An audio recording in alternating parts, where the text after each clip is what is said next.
mtazamaji, tuko katika dakika za lala salama ndani ya jukwaa la afya hapa leo, tukiwa tunazungumzia maumivu ya kichwa. Daktari ametueleza aina mbalimbali ya maumivu ya kichwa, dalili zake na jinsi gani mtu anaweza kuepuka ama kudhibiti iwapo atakuwa ameathirika. Na wakati huu, kwa vile tutakuwa tuna dakika tu za kuhesabu, nataka tuchukue fursa hii kujibu maswali yenu, na pia unaweza kuzungumza na daktari moja kwa moja kupitia 0742961339, yani 0742961339.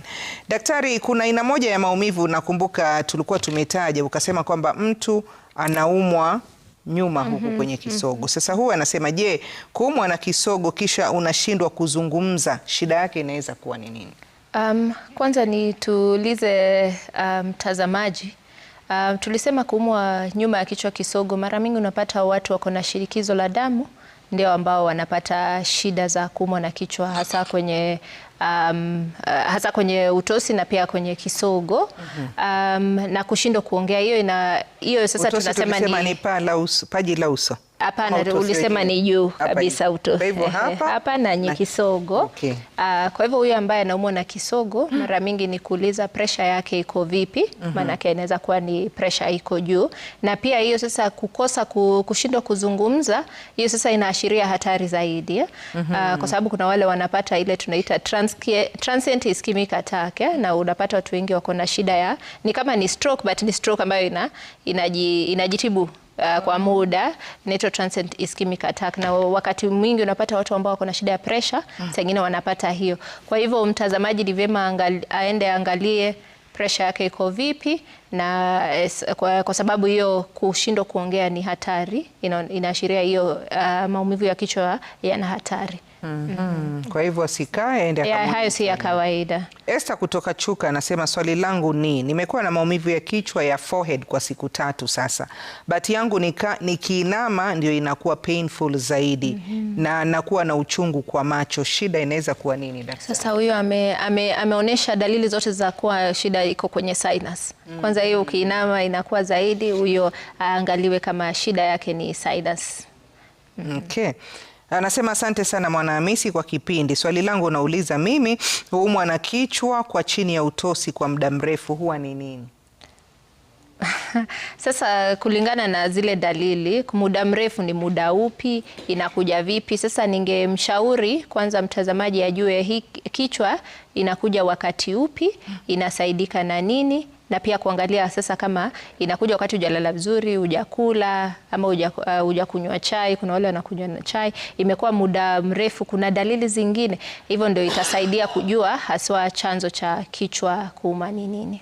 Haya, kuna huyu anajiita Moraa, anasema, mara nyingi siwezi kusmell unless ikuwe hiyo harufu ni nzito sana. Nafungana mapua, lakini sina makamasi. Nilienda nikapewa dawa ya sinus but haijanisaidia. So sielewi inaweza kuwa ni shida gani, cause it's been a month now. Unapata kama huyo kuna ile blockage kwa either nasal blockage ama pia sinus. Na saa ingine sinus tulisema kuna wale wanapata acute sinus, unapata infection inaisha, na kule wanapata chronic sinuses. Infection chronic sinusitis ni kama hizo sinuses ziko inflamed. So ningemshauri aende kwa ENT surgeon, manake ni vema. Kuna hata picha zinapigwa, kuna zile tunaita kama endoscopy, kuna hata kamera wanaingisha, wanaangalia kwenye sinus vizuri. So ni vema angeangaliwa na ENT ili aweze kuangaliwa, manake unaweza pata ndio alitibiwa wakati ule, lakini labda ile sinus issue ni chronic sinuses. Na hasa wakati hata huu wa baridi, watu wengi wako na zile shida za sinuses, mara mingi wakati wa baridi inakuwa zaidi, na unapata wakati huu ndio anakuwa na shida nyingi za unashindwa hata kupata ile harufu ya vitu. Sawa, naarifiwa kwamba kuna Evelyn kwenye laini ya simu, ngoja tumsikilize. Hello? Hello, habari ya kushinda? Salama. Mimi naitwa Evelyn Matandi kutoka Mombasa. Nimekuwa nikiumwa na kichwa, lakini chaumia upande wa uso. Hakiumi katikati au kwa kishogo. Uso ndo nauma kabisa, pako ukiinama hivi wasikia kamba haichaanguka. Je, hii nayo yaweza kuwa nini? Kwa muda gani sasa? Imenifuatilia kama 2 weeks, but nikaenda hospitali nikatumia dawa, but huwa ina keep on repeating. Ningemhimiza mtazamaji aangaliwe kama ako na shida ya sinus infection. Manake sinus tumesema kuna zile sinus ziko nyuma ya mapua, kuna zile ziko hapa kichwani, pale kwenye forehead. Mara mingi hautapata zile symptoms kama uko na mafua. Wakati mwingine itakuja na mafua, wakati mwingine hautakuwa na mafua. Ni vyema pia kuangalia. Kuna picha ambazo zinapigwa kuangalia kama zile kuna shida hiyo ya sinus ama iko na inflammation ama iko na infection, na hiyo inaweza kuwa inasababisha haswa vile anasema akiinama inakuwa zaidi, unaweza kupata pia ni hiyo sinus infection. Huwa nauliza how about cluster headaches? Okay. Cluster, mara mingi unapata watu wengi wanapata cluster headache, hata hizo ndio mara mingi zinaambatana na kama ni pia watu wa migraine, na wakati mwingi unapata cluster headache mara mingi unapata ni upande moja wa kichwa, unapata pale kwenye jicho unapata lilakuwa ni kama nyekundu, saa nyingine unapata hata lilatoa machozi, na wakati mwingi unapata watu wengi cluster headache zinawapata kwanza ni ile kukosa kulala, sleep deprivation, unapata pia ile ukikaa kwa light sana unapata uchovu mwingi. Kwa hivyo kulingana na unaangalia ile trigger ambayo ama ile kichochezi ambacho kinasababisha ile cluster headache, na mara mingi huwa inarudi mara kwa mara. Wakati mwingine watu ambao wanapata cluster headache wakati mwingine katika tunapowatibu unapata wakati mwingine wanasaidia pia ile kubreathe tu. Ukija kwenye hospitali utapatiwa hata ile 100% oxygen, ukibreathe uchungu ule unaisha. Okay, kuna simu nyingine Juliet kutoka Mombasa, naona imekatika. Tukisubiri simu nyingine, Kevin kutoka Machakos anasema nimekuwa nikihisi maumivu ya kichwa ambayo yamefuatwa na kuishiwa na nguvu mwilini, miayo mingi na pia macho kuathirika, na kwa wakati mwingine naona ile blurry vision.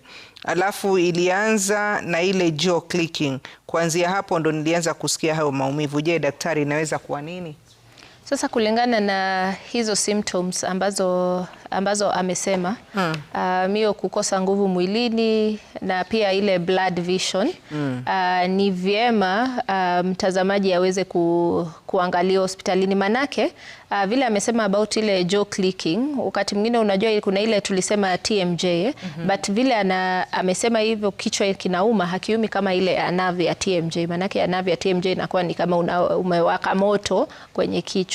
Na hiyo kwa kwanza kama una uchovu na pia ile kama macho hauoni, kwanza ni vizuri kuangaliwa macho kama ana shida yoyote ya visual acuity, na ya pili kama kwa sababu ya kuumwa na kichwa na hiyo blood vision na hiyo kukosa nguvu mwilini, hiyo inafaa iangaliwe zaidi, kwa sababu unajua watu kama mtazamaji, na hata sitaki kufanya aogope shida kama hizi ambazo kichwa inaambatana na dalili zingine, ni vyema kuangaliwa kwanza kama ni upungufu wa damu mwilini ama ni macho, na pia kuna watu wengine wanapata hata tumor zinakuwa, na sisemi ana tumor lakini pia inaweza. Sawa. Geoffrey kutoka Vihiga sema mke wangu anagongwa na kichwa, yani kichwa kinamuuma sana hadi anaanza kujigonga na kuvuta nywele zake. Naweza msaidia vipi? Kwanza vile unavyo kumsaidia kwanza ni kujua chanzo cha ile kwa nini anaumwa na kichwa vile. Kuangalia inaweza kuwa ni migraine kwanza, kama ni upande mmoja, inaweza kukua ni zile tension headache. Kwanza ni kuangalia kama mtu anaumwa na kichwa hadi anatoa nywele zake, kumaanisha ile severity ya ile kichwa, kweli anaumwa na kichwa kwa sana. Kwa hivyo huyu ni vile tulisema ni wakati upi utaenda kuona daktari. Sasa huyu amefikia wakati wa kuona daktari kuangalia kama ni migraine ama ana pressure hivyo. Sawa sawa. Huyu mwingine anasema asubuhi nikiamka nina mafua membamba kisha naumwa na kichwa, lakini iwapo kutakuwa na jua najisikia niko sawa. Tatizo langu linaweza kuwa ni nini? Huyu anaweza kuwa kuna zile allergic rhinitis, ile pamoja unaweza pata shida ya mafua, unapata kuwa ukipata sinuses ama pia kwenye mapua inaweza kuwa ni allergies. Huyu unaweza pata kuwa ni allergies hasa wakati huu wa msimu wa baridi. Na huyu mwingine anasema mimi ninaposikia harufu kali ya manukato kichwa kinaniuma sana. naweza kuwa na tatizo gani? Huyu mara mingi unapata ni migraine, kwa sababu migraine wakati mwingi unapata zile vichochezi haswa, moja yapo ni marashi kali. Okay, na sinus haiwezi kuchochewa pia na hii? Inaweza, lakini vile ambavyo nasema inaenda ni kichwa ambacho kinamuuma. Mara mingi unapata vichochezi vya migraine pia marashi kali. Huwa nasema kichwa huwa kinaniuma, lakini huwa siwezi kueleza kichwa kinaniuma wapi. Namwambia daktari kinaniuma all over. Naweza kuwa na tatizo gani? Ukipata wakati mwingine haswa kama kichwa kuuma, haswa upungufu wa damu, wakati mwingine ukikuwa na ile upungufu wa damu, anemia, wakati mwingine unapata unakuwa na ile dull headache, hauwezi kujua haswa kichwa kinakuuma wapi. Mtazamaji huyu ningemshauri kwanza ni kuangalia pia symptoms zingine ambazo zinaambatana na kichwa, kwa sababu tulisema maumivu ya kichwa ni dalili ya kitu kingine. Kwanza ni kuangalia haswa kinakuja wakati upi, kinaambatana na nini, na hiyo ndio itatusaidia kujua haswa shida ya kichwa ni nini. Kuna mama anasema, mimi ni mjamzito naumwa na kichwa sana. Daktari alisema nikunywe maji kwa wingi. Nimekunywa maji lakini hakuna mabadiliko. Nifanye nini?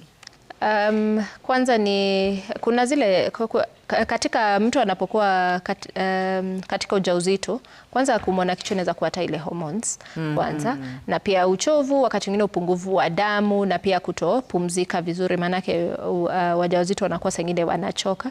Kwanza ni kuangalia kama confirm kwa daktari kama blood level iko sawa, kama anakunywa maji vizuri, na pia kulala. Wakati mwingine unapata pia hajapumzika vyema, lakini kama ana uchungu mwingi azungumze na daktari. Kuna zile dawa ambazo zimekubalishwa wakati wa ujauzito. Sawa sawa. Swali la mwisho, huwa nasema naitwa Newton, nimeumwa na kichwa kwa siku 4, nilienda hospitali lakini sikuambiwa shida iko wapi. Nimerudi na dawa lakini bado ninaumwa na kichwa. Kuna lingana na kichwa kinaambatana na nini, manake kama angetuambia anaumwa na upande upi tungeweza kumsaidia, anakunywa dawa zipi tungeweza kumsaidia, lakini bila hivyo inakuwa ngumu kusema anaumwa na kichwa. Ningemshauri arudi tu pale pale, kwa sababu walikuwa wamemwangalia before, kwa sababu ukirudi tunajua kwamba vile ambavyo tulikuwa tumeassess kumbe kuna kitu labda hatukuangalia, ama kuna kitu ambacho maybe tulikuwa tumeka kando, sasa tunaweza angalia. Kwa hivyo Newton arudi hospitali, ama pengine arudi kwa daktari mwingine ule ambaye alikuwa aende kwa yule wake, kwa sababu inasaidia, na hata akienda kwa mwingine ni sawa, lakini apeleke ile history ambayo alikuwa amekunywa dawa na alikuwa ashahudumiwa hospitali. Sawa sawa. Newton ndio anatufungia kipindi chetu kwa leo. Daktari, pengine ukiwa na kauli ya mwisho kabla tumalizie. Kauli ya mwisho ni kusema kwamba watu wengi watapata maumivu ya kichwa, lakini lazima uangalie kama unapata maumivu ya kichwa yanayoambatana na kama shingo kukua stiff, ama unaambatana na kutapika, ama unaambatana na kukosa fahamu, ama kichwa unapata kinakuwa ile uchungu uko juu sana, ni vyema kuangalia hospitalini, maana inaweza kuwa inaashiria vitu hatari. Sawa sawa, mtazamaji, tutakomea hapo kwa leo. Naitwa Mwanahamisi Hamadi, nasema asante sana, lakini kila siku huwa tunasema maumivu yakizidi, nenda kamuone daktari, wala usijinunulie dawa tu pale katika duka la dawa, manake dalili zinaweza kuwa zinaambatana na magonjwa mengine ambayo huenda yakawa yana athari zaidi kwa maisha yako. Naitwa Mwanahamisi Hamadi, shukran sana kwa kutizama Jukwaa la Afya na kutakia mchana mwema, na pengine huenda nikarudi muda usiokuwa mrefu kukusomea taarifa kuu. Sende mbali.